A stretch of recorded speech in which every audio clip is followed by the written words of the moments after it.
1460 WVOX. Stay tuned now for the Racing for Heroes radio show with host Brett Morash on 1460 WVOX. All right, Racing for Heroes fans, it is Friday.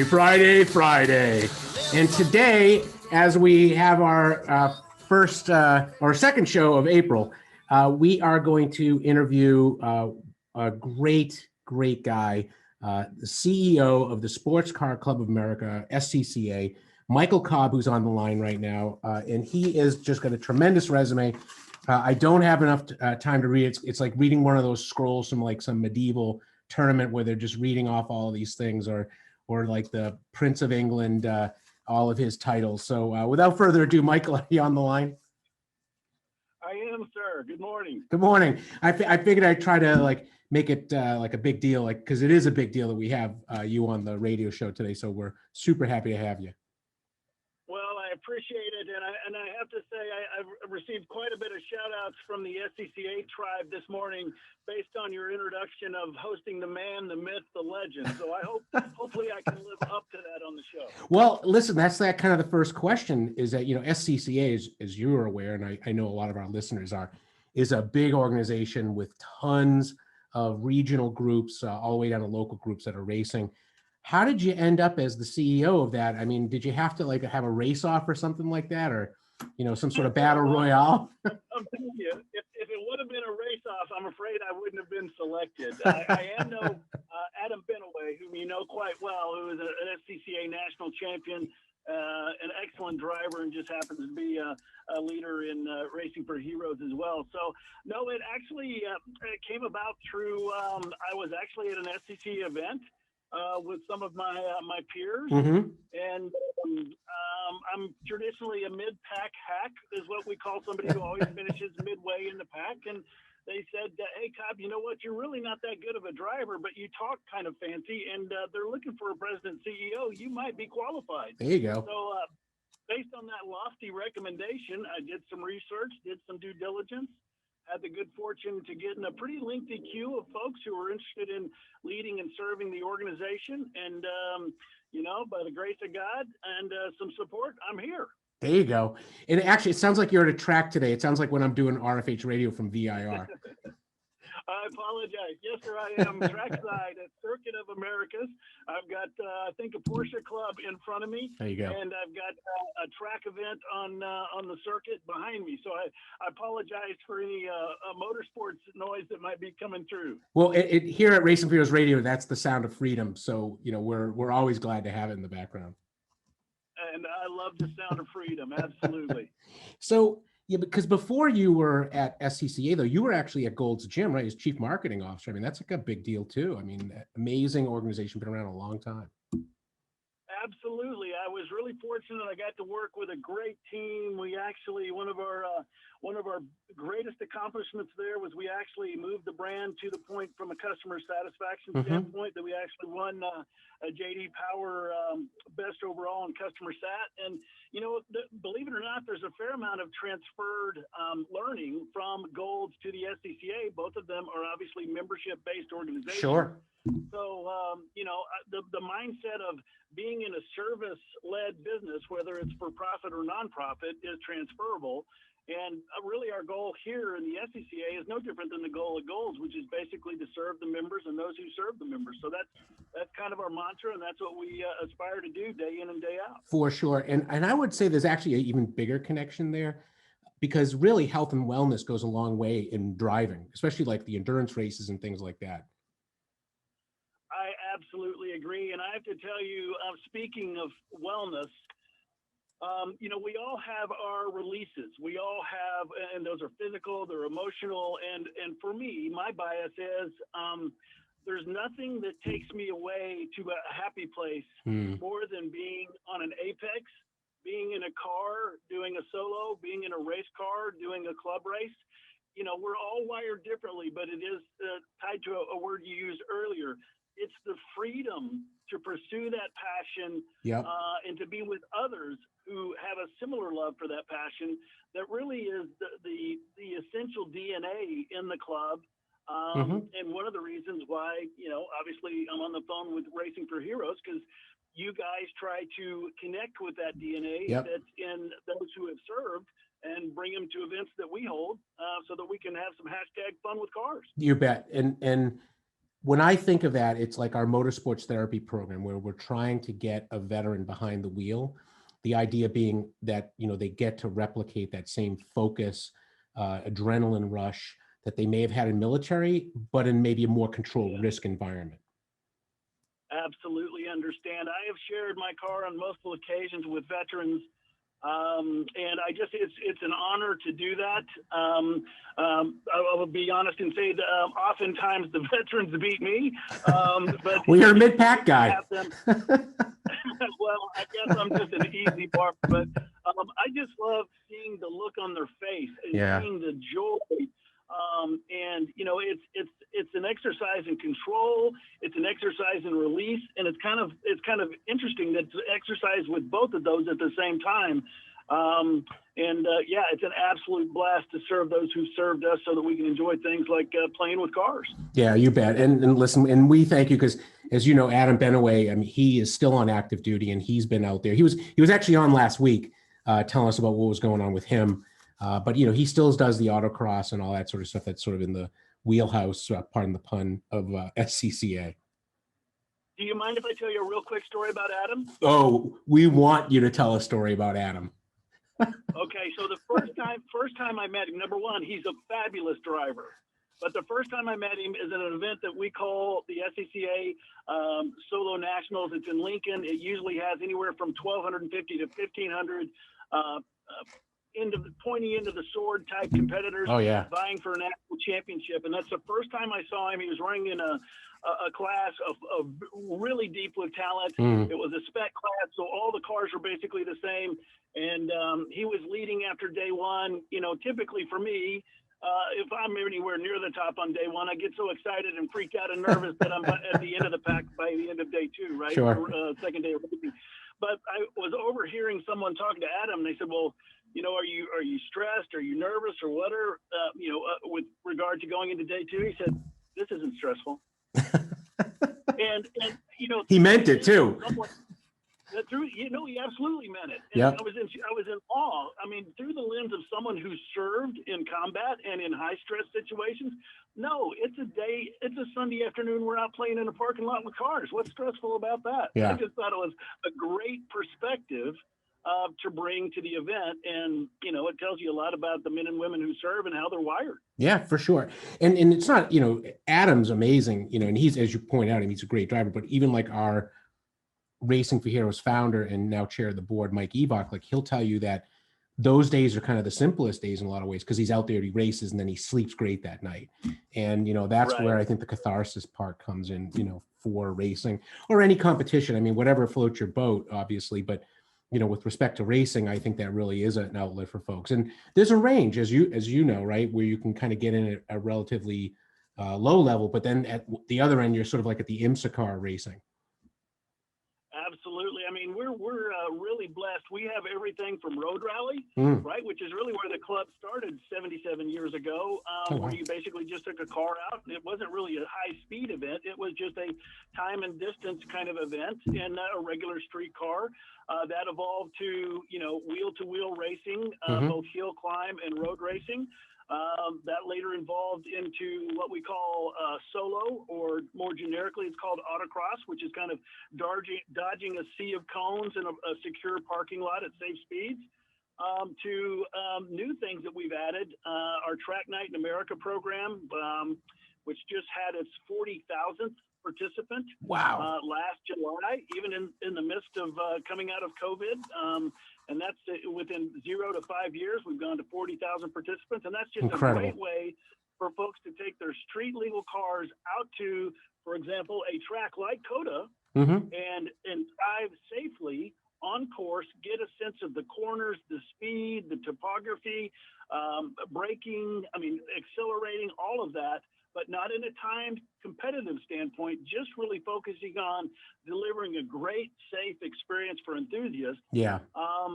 So we've kind of got, to your point, we've kind of got a continuum of okay, hey, here's stuff that even Cobb can do. And then, yes, we have some stuff that's at the other end of that sword that's really reserved for road racing champions and folks who actually go from the amateur ranks to the professional ranks like IMSA. And then sometimes even folks who are non-professional like myself. Sure. But we might not be able to pilot an IMSA car. They'd never let me near one of those, believe me. Multi-million-dollar vehicles. Flagging and communications at one of those events. In fact, we just did that with a team of SCCA members at the Sebring 12 just a little over a month ago. Yeah. It was just a fabulous way to experience motorsports. That's amazing. And there's actually a big SCCA event down at Virginia International Raceway where our headquarters is going on like right now. They got I think today's test day. Hoosier Super Tour. We have over 300 drivers signed up, and if you've ever been to VIR, and I'm sure you have, it's just I think Paul Newman called it heaven on earth, and it is. It's awesome. It's an awesome racetrack. I actually had a chance to take my Toyota 4Runner out on the track, and I have the dubious distinction of holding off for Lamborghini Countach, but only because I was taking up so much room on the track, he couldn't get around me. So, but it was I was embarrassingly slow. No, it was great. I loved it. So, we're kind of getting to the back end of this. Before I ask you kind of our final question, if someone's interested in joining the SCCA, where can they go? What do they need to be able to do? Absolutely, real easy. We have a fabulous membership services team. You can just go to scca.com. There's a button to click to join, and you can either join online or it'll provide some call-in information, and you could call in directly to our fabulous member services team that's based in Topeka, Kansas, and they work 24/7 to serve 60,000 plus members, and they're fabulous. So pretty easy to access, and once you join nationally, you join a local region. Next thing you know, you're out having fun with cars. And how many regions are there? Roughly 115 regions across the U.S., and that includes regions in Alaska and Hawaii. Oh, that's amazing. All right, so you can race against Magnum PI out in Hawaii, I'm sure. So absolutely, that's amazing. Bring your own Ferrari. So last question before I let you go, because we have our other guests coming up. What's your favorite driving story that you can share with us? Oh, it's really, really embarrassing, but I have so many embarrassing stories. I might as well bring get it. This one out of the bag. First year I was here in 2017, I went and got my club road racing license out at Buttonwillow, California, hosted by Cal Club. I took that license, and at the time, the chairman of the board had offered me a seat to come race with him at Daytona International Speedway. And so he had a full-on, we call it an SRF3 race car. And I went out there, and on the out lap, I spun the car at the bus stop and hit the wall. And can I just tell you that is the most embarrassing. If you're the president CEO of the Sports Car Club of America, it kind of means that you have some chops to bring to bear when you're behind the wheel. And I demonstrated absolutely zero chops. In fact, the good news was it wasn't a lot of damage. The team fixed it for me, but they did put a huge Band-Aid on the side of it and made me sign. So that's amazing. And humiliation, but Lee Hill was the chairman's name at that point in time. And he still reminds me of it quite frequently. Well, don't worry, I'm a Mets fan, so I totally can feel this. So I appreciate everything. So listen, Michael, thanks for being on the show. We're super excited. Love what SCCA does. Again, thank you to the SCCA Foundation, which is helping us turn a Corvette into a ride-along car for disabled veterans. So super happy to have you guys on board with that. And in fact, it's almost done. We'll start sending pictures when we get the wrap ready as well. I look forward to the unveiling and hope I can be there, sir. Yes, sir. All right. Well, thank you very much. And that was Mike Cobb, the CEO and president of Sports Car Club of America. So switching gears, as we always do here at Racing for Heroes, we actually have two great guys on. They are a tag team duo. It is John Inzerillo and Issac Jennette of Cars and Cameras. They are out of North Carolina, kind of the Elon area. And today they're going to be discussing what they do, which is to help people get into racing, sort of at the do-it-yourself end of the spectrum, building your own go-karts and things like that. So without further ado, John and Issac, you on the line? Yeah. Hey, Brett, how's it going? Thanks for having us on. Oh, Thank you, guys. Hey, listen, I'm sorry I butchered your name after I did it right the other day on the phone. So, like, I feel bad because you are my people from the Correo side of the Morash family. Hey, no worries. Call me anything but late for dinner, right? Good man. Good man. So, actually, and I want to start by asking a funny question. So, Isaac, I'm going to ask you a question first. Adam Benaway says you have to explain to us your mantra of "It'll be fine." Oh, well, I don't know. It's pretty self-explanatory. Eventually everything's going to be fine, right? I mean, that's pretty much the way I think of it. Good man. No matter how bad it gets, you got it. Eventually, it'll be fine. So, guys, tell us a little bit about what Cars and Cameras is all about. I mean, I know you have a tremendous number of followers. I mean, almost a million, 200 million lifetime views. I mean, it's almost like the McDonald's sign where like a billion served out in front. Yeah. So it was a channel I started in high school, and it started to gain some traction when my buddy Ike here started playing around with go-karts in our spare time. Because when I was a kid and I wanted a dirt bike, go-kart, Sure. my parents were like, "Oh no, that's too dangerous, right?" So I was 16, 17 years old, and had a little bit of freedom, and my buddy Ike here had an old go-kart that we got going. And we noticed that no one had been making, YouTube videos about it. And we were like, hey, there's a lot of good information here, good entertainment, and, some knowledge, about kind of small engines and engines in general, that people could really, learn something from and enjoy to watch. Oh, for sure. In fact, our morning show host, because I call in here at WVOX in the morning show about 7:20. Dennis Nardone. Dennis was asking if they were basically the same thing as when he was a kid, where his uncle had a lawnmower engine on a wood frame, basically go-kart. If it's the same thing today, or what are we doing now?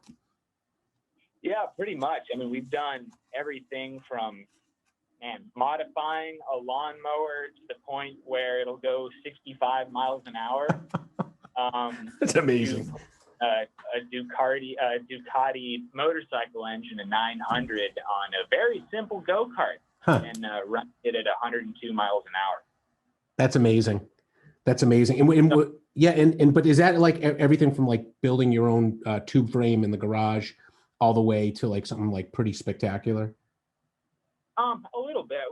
We started kind of as simple as you can get, and that's my buddy Ike here bought a $300 mini bike from Sears, and it was slow because it had basically a glorified weed eater engine on it.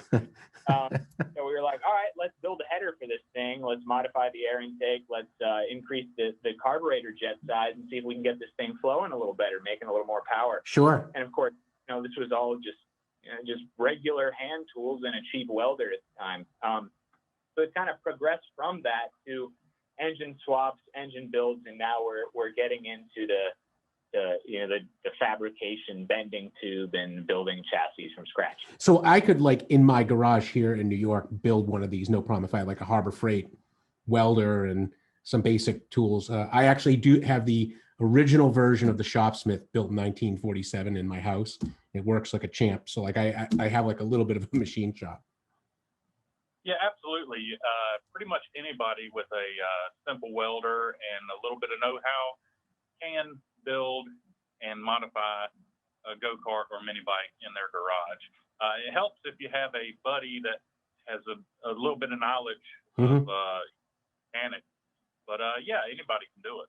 That's great. That's great. Now, what was your favorite build of all the stuff you guys have done? Ooh. Oh, you know what? Let's see. We actually just ranked them last night. Oh, good. How timely. Mine's a little bit different. It's not actually a go-kart. So okay. The whole reason Ike and I met was because I started restoring a 1966 Chevy C10 with my dad about 10 years ago in high school. And Ike had a lot of parts for these old trucks. And so we started hanging out. I just finished the truck like last year. Well, all right, technically it's still not done. It needs an exhaust and a couple other things here or there, but it drives.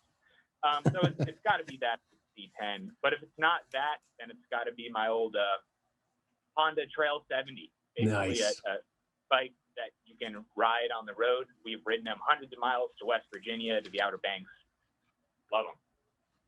And how about you, Isaac? Tell us your favorite build. Oh, my favorite build is going to have to be the old, I'll just say at the moment, the Rat Rod wagon. Oh, you built one? Wow. We took a Radio Flyer kids wagon and mounted it on a frame, and we built the frame out of a shipping container for a boat engine. Yes. Oh my God, that's amazing. And go-kart engine on it and wheels, and it's just fantastic. It gets views. It turns everybody's heads every time we come around with it. That's amazing. I'm going to tell Dennis and Tawny that when I talk to them next week, that you guys did that. So if they're not listening right now, because usually they do. So that's incredible. Yeah, cool. It's fun. And so you have a YouTube channel. Tell us a little bit more about that. Like where should people go? Like, you know, what's some of the stuff you do? How many episodes do you have? Like all that sort of cool stuff.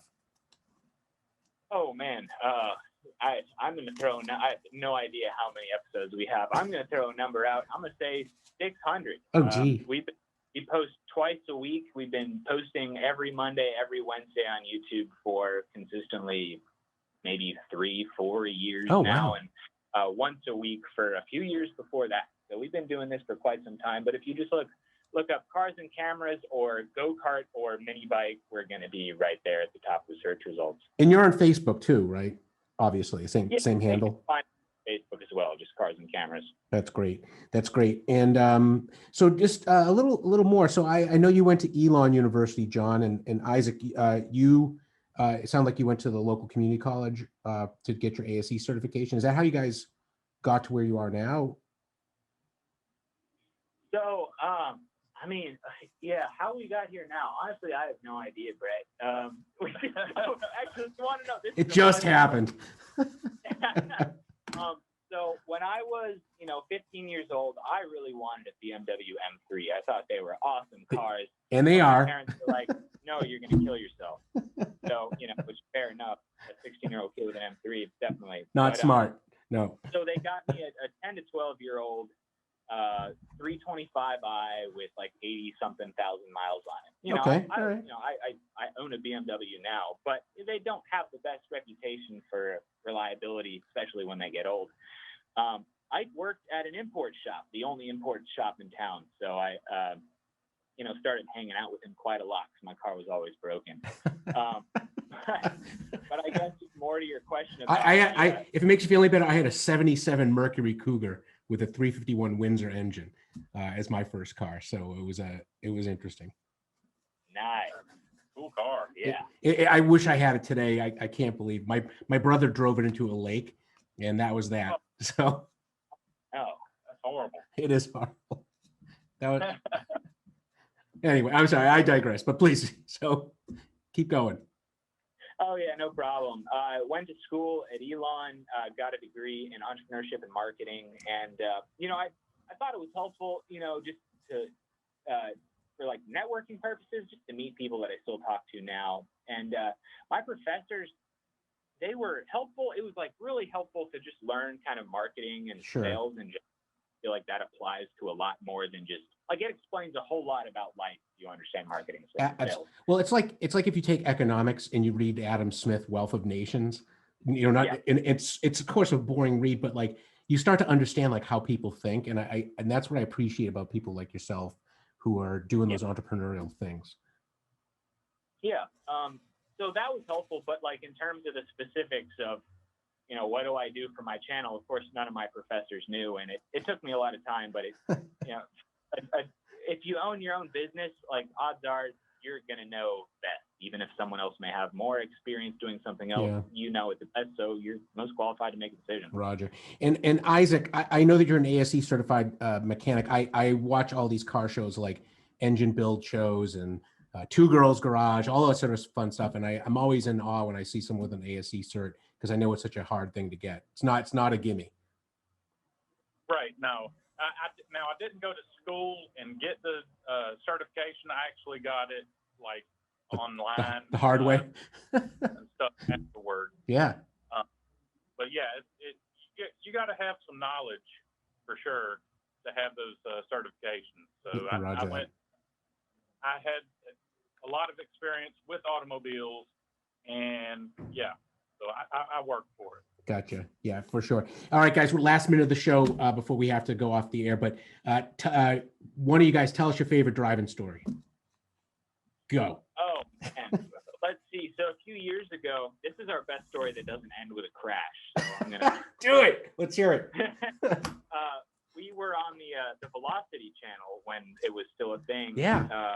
And they basically challenged us to build a 100-mile-an-hour go-kart for $1,000 or less. And like I mentioned earlier, we put this Ducati 900 on a go-kart. And I feel like, putting this big street bike engine on a go-kart is something that everyone thinks about doing. But yeah, in practice, it's absolutely terrifying. That's amazing. Absolutely. I remember the first test pass I did, just like in the, on the street outside the shop we built it in. He went on it all jolly and looking happy and looking forward to it. He got off that thing, it changed, man. His eyeballs as big as saucers. Yeah. That's amazing. But we accomplished the goal. My buddy Ike here did 102 miles an hour. I was still living with my parents, and they were like, "You are not getting on that go-kart." But Mom, it's not an M3. No. All right, guys, I'm so sorry. That's the end of the show. But listen, again, John Inzerillo and Issac Jennette from Cars and Cameras. Find them out. Look at them online on YouTube. And that ends our show. Thanks, guys. Hey, thank you, Brett. All right. And Racing Video fans, we'll be back next week. Keep in the left lane and keep the foot on the hammer. All right, out here.